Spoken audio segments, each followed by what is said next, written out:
કોઈ બેન દીકરીને અમે બુરી નજર કરે અને મારવામાં કોઈ પાપ નથી, ભગવાન રામ બોલ્યા છે, અને મારો તો ઉલટું પૂર્ણ થાય, કારણ કે એને મારશો તો બીજો પાપ કરતો અટકશે. આ બેન દીકરીની લાજ લૂંટાશે, કારણ કે બધાને બચાવી દેશે અને બચાવનારા મળી જાય. આ દેશ હતો પાલનપુરના નવાબ, જ્યાં હું રહું છું ત્યાં ફાંસી આપતા. કોઈ પણ બેન દીકરીની લાજ લૂંટે એટલે ફાંસી. પોતાના છોકરાને ફાંસી આપી, મારા બાપ ઉલ્લા ગફુરને ફાંસી આપી. એટલા માટે જ્યાં હું રહું છું નામ છે ફાંસીઓ ટેકરો. એ તો હવે કંથરિયાનમાં રોડ બોલાય છે, અસલી નામનો ફાંસીઓ ટેકરો છે ને ફાંસી આપતા. કોઈ પણ બેન દીકરીની લાજ લૂંટતો એને ફાંસી આપવામાં આવતી. એટલા માટે ભારતમાં સૌ પહેલા એ પાલનપુરના નવાબે સહી કરી એટલે બધાના રાજ ગયા. એને થયું કે રાજાઓ જો બેન દીકરી રક્ષા ન કરી શકતા હોય તો આને રાજા રહેવાનો અધિકાર નથી. એ નવાબે સહી કરી એટલે રાજપાટ ગયા. કહેવાનો ભાવ અત્યારે મોટા મોટો ધર્મ છે ગાય. ગાય ધર્મે યત્રે ગાવો તત્રે રમંતે દેવતા. જ્યાં ગાયની સેવા થાય ત્યાં દેવતાઓ ફરે છે. જ્યાં બેન દીકરીની માન હેલ જળવાય ત્યાં દેવતાઓ એના ઘરમાં રખડે છે. એટલા માટે કૂતરાને રોટલા નાખો તો શત્રુઓનો નાશ થાય, ગાયને ઘાસ નાખો તો લક્ષ્મીનો વાસ થાય, કબૂતરોને અન્ન નાખો તો કર્જ ઓછું થાય, અને જો ગાયની સેવા કરો તો અકાળ મૃત્યુ ટળી જાય. મારા બાપ મહાભારતમાં ભીષ્મ બોલ્યા, ગાય રક્ષતો રક્ષતે ધર્મ રક્ષતે સદા. એક ભાઈએ મને કીધું, ભરતભાઈને કીધું તમારી વાત માનશે. મેં ભાઈને બોલાવી, મેં કીધું ભાઈ ગૌશાળા માટે આ કરવાનું. બોલે બાપુ તમે જે હુકમ કરો, અમને કોઈ રસ્તો બતાવનારો જોઈએ. અમે વિચાર કરીએ વાપરવા, પણ ક્યાં વાપરવા? લોકો ભરેલા ને જ ભરે. મારી તમને પ્રાર્થના, જેને જરૂર છે કપડાની, દવાની, ઘાસની, એની સેવા કરો. તમારે મોતથી બચવું હોય, તમારા છોકરાઓને સુખી જોવા માંગતા હોય, તમારા ઘરમાં દવા દારૂ બંધ થાય એવી ઈચ્છા રાખતા હો, તમારા ઘરમાં શાંતિ થાય ઈચ્છા રાખતા હો, તમારા ઘરમાં કલેશ શાંત થાય તો સેવા કરો ગાય. તમારા ઘેરે ન બાદત કઈ જ્યાં ગૌશાળા ચાલતી હોય. મારે જરૂર નથી ભાઈ, હું તમારા 12 તારીખે આફ્રિકા જાય એટલે પાછો ખાવડો કરીને આવતો હજવારી વાળી આપીશ, ખાધા કરો. મારી તમને પ્રાર્થના, જરૂર છે એને મદદ કરો મારા બાપ. અત્યારે જરૂર છે ગાયોને હોસ્પિટલમાં તમે કરોડો હજુ રૂપિયા નાખો, સારી વાત છે, નાખવી જોઈએ, પણ એ ધર્મ નથી. ધર્મ એને કહેવાય જેને જરૂર છે. વિવેકાનંદ કહે છે હું એ ધર્મ નથી માનતો, જેને જરૂર છે એને નથી આપતા, બીજે પણ આપે છે. એ ધર્મ નથી, અધર્મ છે. જેને દવાની જરૂર છે ને દવા આપવાનું નામ ધર્મ છે. જેને કપડાની જરૂર છે ને કપડા આપવાનું ધર્મ છે. જેને ઘાસને, અત્યારે ગાયને જરૂર છે, મોટા મોટી ધર્મની જરૂર ગાય નથી. અત્યારે માણાને જરૂર નથી મારા બાપ. માણા તો ગમે તેમ કરીને ખાઈ લે છે. આ ગાયો ક્યાં જાય છે? ચરવાનું નથી રહ્યું, ચરવા કોઈ રહ્યું નથી, કોઈને વાવ્યું નથી, ખેતરો ખાલી પડ્યા છે, કોઈ જ્વાર વાવતો નથી. ભલે તમે ખેતી ન કરો પણ 2 વીઘા 4 વીઘાની જ્વાર વાવીને કોઈ ગૌશાળા નાખશો ને તો તમારા ઘરમાં દવા દારૂ નહીં આવે મારા બાપ.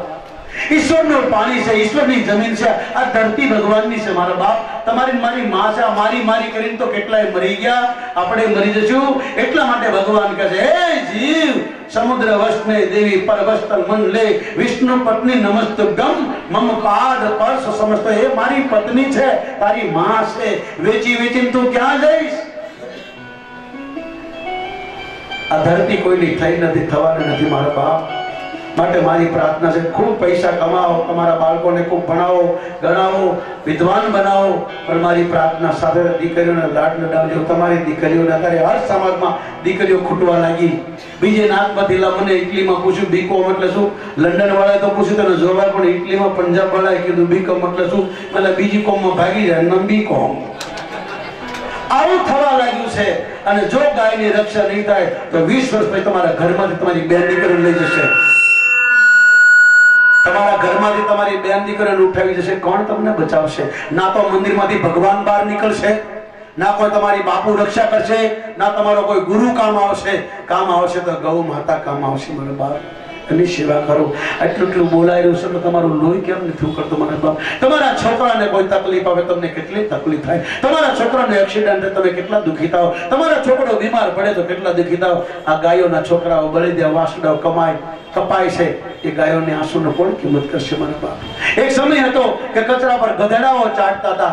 આજે કચરા પર ગાયો આંખમાંથી આંસુ પડતા હોય, કાગળિયા ખાતી હોય, અને એના મૂંગા આંસુ એમ કહેશે કે અમે અમારો ધર્મ નથી છોડ્યો. તમે તમારો ધર્મ કેમ છોડો છો? અને ભગવાન કૃષ્ણ કહે છે અર્જુન તને કોઈ નહીં બચાવે, તને તારો ધર્મ જ બચાવશે. ત્યારે અર્જુને કીધું ધર્મ એટલે શું? એટલે કૃષ્ણએ કહ્યું મોટા મોટો ધર્મ માતૃ દેવો ભવ, પિતૃ દેવો ભવ, આચાર્ય દેવો ભવ, અતિથિ દેવો ભવ, અને સર્વશ્રેષ્ઠ હોય તો ગૌ માતા ભવ. સૌથી મોટા મોટી માનતા હોય તો ગાય છે. આપણા પૂર્વજો, આપણા વંશજો આજ બી ગામડામાં જે ગઈડા માણસોને પૂછો, પેલા ગાયની રોટલી નીકળતી હતી, પછી કૂતરાની રોટલી નીકળતી હતી, પછી છોકરાઓનો, પછી પતિ, પછી પરિવાર, અને પછી જે સ્ત્રી હોય, માં હોય, પત્ની હોય, બેન હોય, બેટી, બધાને જમાડીને જમતી હતી. આપણો ધર્મ હતો. અત્યારે ગાયની રોટલી નીકળે, કૂતરી નીકળે, પણ ગાયની બાય ખાઈ જાય, કૂતરીની બાય ખાઈ જાય છે. આની હાલત. એટલા માટે મારી પ્રાર્થના છે વાલા, સાધુના નાતે હું તમને હાચું ન કહું તો મને પાપ લાગે. સૌની બડાઈ કરે છે, આ બડા કરવાની વાત નથી. હું ચાહતો તો મોટું આસન લગાડીને બે હતો આ સાધુઓને કહેતો બે હીરો તમે સાંભળો, મેં તમારું સાંભળ્યું, પણ મારે કોઈ જરૂર નથી મારા બાપ. આ સમાજ છે, આ દર્પણ છે, જેવું હશે એવું આજ નહીં તો કાલ. દાદા તમે કોનેથી છુપાવશો? દુનિયા આંધળી નથી મારા બાપ, બધું જાણે છે. એનાથી દેખાનારો પરમાત્મા છે. એના ઘરમાં દેર છે, અંધેર નથી, એ નહીં છોડે મારા બાપ. અને જેને જેને કર્યું તમે જુઓ, એના ઘર જુઓ, તપાસ કરો મારા બાપ, અંદર ખાને જુઓ. જો ધર્મ નહીં હોય અને પૈસા એટલે અર્થ, અર્થ તમને અનર્થ કરશે, એ મારી નાખશે. કારણ કે પહેલા ધર્મ છે, પછી અર્થ છે, પછી કામ છે, પછી મોક્ષ છે. એ માનવ રૂપિયા કમાય, પણ ધર્મ ને ધર્મ એટલે ભગવાન. મૂર્તિ ભગવાન નથી, ભગવાનનું રૂપ એટલે ધર્મ. ધર્મ ન દૂસરા સત્ય સમાના. ભગવાન શંકર કહે છે, પાર્વતીએ પૂછ્યું ભગવાનનું રૂપ, ભગવાન એટલે શું? ભગવાનનું રૂપ કેવું? તો ભગવાન ભોળોનાથ બોલે, હે પાર્વતી, ધર્મ ન દૂસરા સત્ય સમાના. ધર્મ ન દૂસરા नहीं पातक सत्य समाना, नहीं असत्य सम पातक दूरा. परहित सरिस धर्म नहीं भाई, पर पीड़ा सम नहीं अधमाई. पर पीड़ा सम नहीं अधमाई. हे पार्वती, એને કહેવાય બીજાને કામ લાગે. ધર્મ એટલે બીજાને સુખ આપવું, બીજાને દુઃખ આપેલું નામ ધર્મ. કોઈનું હરામનું લઈ લેવું અને હરામનો હોય ને રામ બદલ. આ હનુમાન છે ને ભાઈ, એ સાધુ સંતનો રક્ષક, કોઈ ગુંડાનો, કોઈ મવાલીનો, કોઈ હરામીનો રક્ષક નથી. આ હનુમાન સાધુ સંતનો રક્ષક. સાધુ કોણ? તમે. આવું સાંભળીને તમારા જીવનમાં કંઈક ઉતારો, કંઈક બુરું કર્યું હોય તેને પરિવર્તન કરો. આ કોઈ ગુંડાનો રક્ષક નથી. કોઈ ગુંડો એમ કહી દે કે હું હનુમાનનો ભગત છું, તો હનુમાન કહે છે તું ભલે, પણ હું તને નથી, હું તો સત્યનો ઉપાસક છું. સત્ય એટલે રામ, હું ધર્મના પક્ષમાં છું. એટલે કૃષ્ણે કહ્યું અર્જુનને, મહાભારત જીતવું હોય તો હનુમાનની જરૂર પડશે. અર્જુને કીધું હનુમાન કોણ? એ વાંદરાને મારે શું કરવો છે? કૃષ્ણે કહ્યું એ નહીં હોય તો મહાભારત યુદ્ધ નહીં જીતાય. કારણ કે હનુમાન ધર્મના પક્ષમાં છે, સત્યના પક્ષમાં છે, પવિત્રતાના પક્ષમાં, હરામીના પક્ષમાં નથી. ન તો રાવણ જીવતો હોત મારા બાપ, કૌરવો જીવતા હોત. એટલા માટે મારી તમને પ્રાર્થના છે, પશુ પક્ષીઓ બે મોત મરી રહ્યા છે, તમે ખૂબ કમાવો છો, એટલા સુંદર ફ્લેટોમાં રહો છો, તમારા બાળકોને દિવસમાં 10 વાર કપડા બદલાવો છો, દિવાળીઓ હોળીઓ મનાવો છો, તો થોડી તમારા જીવનની હોળી ઠાવીને કોઈ મૂંગા પ્રાણી સામે જો મારા બાપ. હું આવું નહોતો માનતો, પણ એમ થયું મને મંદિરો બનાવવાથી મેં લગભગ 10 થી 12 મંદિરો બનાવ્યા. મેં કઈ રાખ્યું નથી, સોંપીને આપી દઉં છું. પણ 40 વર્ષ મેં પાલનપુરમાં કાઢ્યા, એટલે મને ત્યાં ગોરવી ગયું. તમે ગમે ત્યાં જાઓ, સોનાના બંગલામાં રહો, પણ જ્યાં સુધી તમારા ઘરમાં ના હોય ત્યાં તમને શાંતિ ન થાય. એમ પાલનપુર એક મારી ઓફિસ બની ગઈ છે, મારો રોટલો છે. ત્યાંના લોકો મારું સાંભળવું. જેમ કહું તમારા પહેલા ભોજન છે, 3000 માણસો જમવા આવ્યા, 3500 બેઠા, કેટલા 200. પહેલા ભોજન નહીં, પહેલા ભજન પછી ભોજન. હવે ઉલટું થઈ ગયું, પહેલા ભોજન પછી ભજન.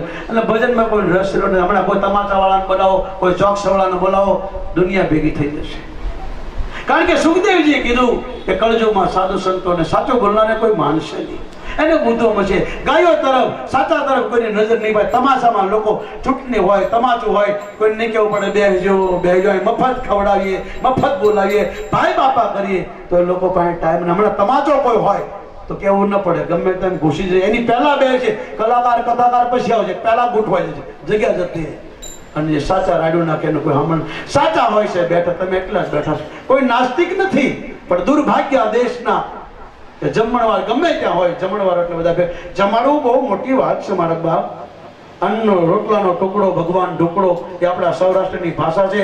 ખવડાવવામાં જે આનંદ છે ખાવામાં, પણ ભોજન સાથે ભજન જરૂરી છે. જો ભજન નહીં હોય અને ભોજન જે છે તે ભોજન તમને ખરાબ વિચારો આપી દેશે, પાપ કરતા કરી દે. પણ ભજન હશે તે ભોજન તમને ભક્તિના માર્ગે વાળી દેશે. અમારી સામે જુઓ મારા બાપ, તમે અમને ગમે તેમ માનતા હોય મારા બાપ, તમારી સામે બેઠા છીએ. પૈસો કોને વાલો નથી, રોટલો કોને વાલો નથી, બંગલા કોને વાલા નથી. જીવ જંતુ માણસની પાસે પૈસો વધે એટલે કોણ ભાન ભૂલતો નથી. આ તમારી સામે મહાત્મા જ્યારનો પ્રતિષ્ઠા થયો ખાટલામાં હોતો હોય છે.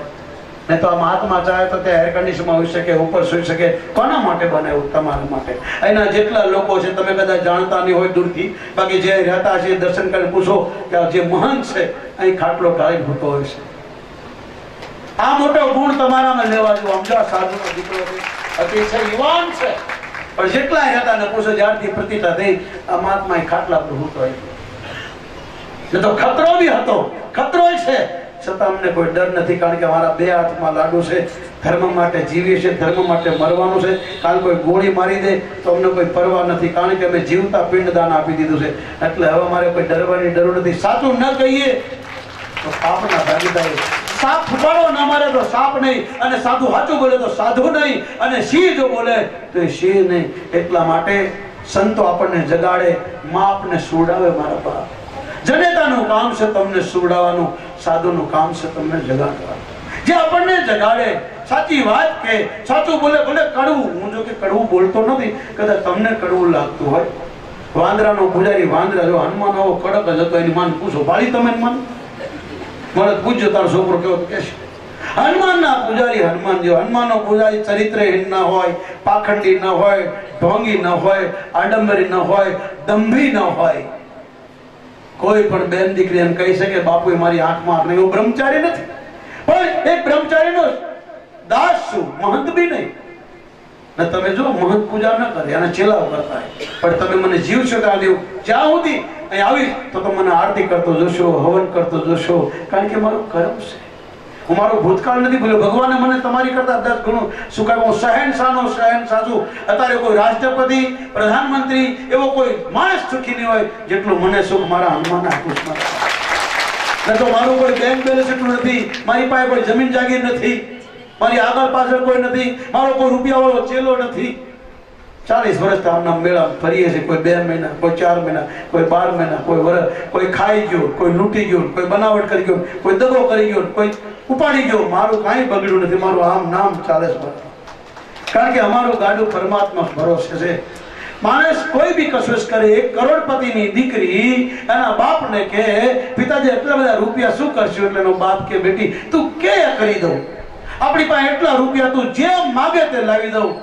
અને કરોડપતિની દીકરી સ્કૂલમાં જઈ એક મા વગરની દીકરીને કીધું કે મારો બાપ બહુ રૂપિયા વાળો છે અને મને જ્યારે એમ કે તું જે કે તે લાવી દઉં, પૈસાથી બધું મળતું હોય પોતાને તું કે માગે તે આપી દઉં. ત્યારે ગરીબની છોકરીના આંખમાં આંસુ આવ્યા. અને કીધું તારો બાપ કરોડપતિ છે, મારો બાપ મજૂરીઓ છે, મજૂરી કરીને મને ભણાવે છે, મારે માં નથી, 3 ભાઈઓ છે અને મારો બાપ મજૂરી કરે. તારો બાપ કરોડપતિ છે, પૈસા વાળો હોય અને પૈસાથી બધું મળતું હોય તો તારા બાપને કે પૈસાથી હાહુ લાવી દે, હારી રૂપિયાથી મળતી હોય તો હાહુ લાવી દે, હાહરો લાવી દે, જેટ લાવી દે, દીવર લાવી દે. તારા બાપને કહેજે લાવી દે છે. પેલી કરોડપતિની દીકરી કીધું એમાં શું લાવી જ દે. તો કીધું જા ઘેર. બીજે દિવસે કરોડપતિની દીકરી ભણવા જતી હતી. ત્યારે કીધું બેટા હું તને રોજ કહું છું, આજ પણ કહું, સાંભળી લે, કાંઈ પણ તારે જરૂર હોય તો કહેજે. આપણી પાસે એટલા બધા રૂપિયા છે દીકરી, મારે કોઈ છોકરો નથી, તું જ મારો દીકરી, તું જ મારી દીકરી, તું જ મારો દીકરો, તું કે લાવી દઉં, પૈસાથી બધું જ મળે છે. ત્યારે દીકરી પાસે આવી, બાપના ખોળામાં બેઠી, પિતાજી બધું મળે પૈસાથી? બોલે બધું મળે. તો કરો ને એક સાસુ લાવી દે રૂપિયા, હારા માર્યો, વાયડી નહીં. કાઠિયાવાડી ભાષા છે, વાયડી ડાઈ સાસુ મળી જાય તો લાવી દો. એનો બાપ ઢીલો થઈ ગયો, બેટા રૂપિયાથી સાસુ ન મળે. તમે રોજ કહેતા હતા ચલો સાસુને એક તરફ મૂકો, સારો સસરો લાવી દો. બાપની આંખમાં આંસુ આવ્યા. બેટી આ તને કોણે કીધું? જેણે તને આ ઉપદેશ આપ્યો, જેણે આ વાત તને કરી, તારા તેનો પ્રણામ કરું. ધન્ય છે જીવને જેણે કીધું. બેટી ખોળાથી ટીયું તારી પાસે બેરીને માથે હાથ ફેર્યો. બેટી બીજું કઈક માય.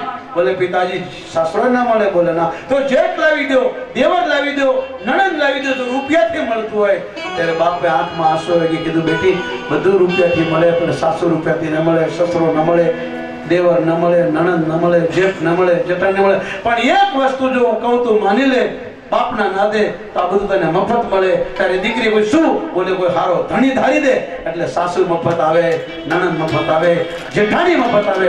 આનું નામ સત્સંગ. એમ સાધુ સંતો અમારો ધણી હનુમાન છે, અમે એક ધણી ધાર્યો છે. લોકો એમ કે બાપુ ગાડીઓ ફરે તો બાપુ ગાડીઓ ન પહેરે ગધેડા પર બે. તમને કેમ પેટમાં બળસ ભાઈ?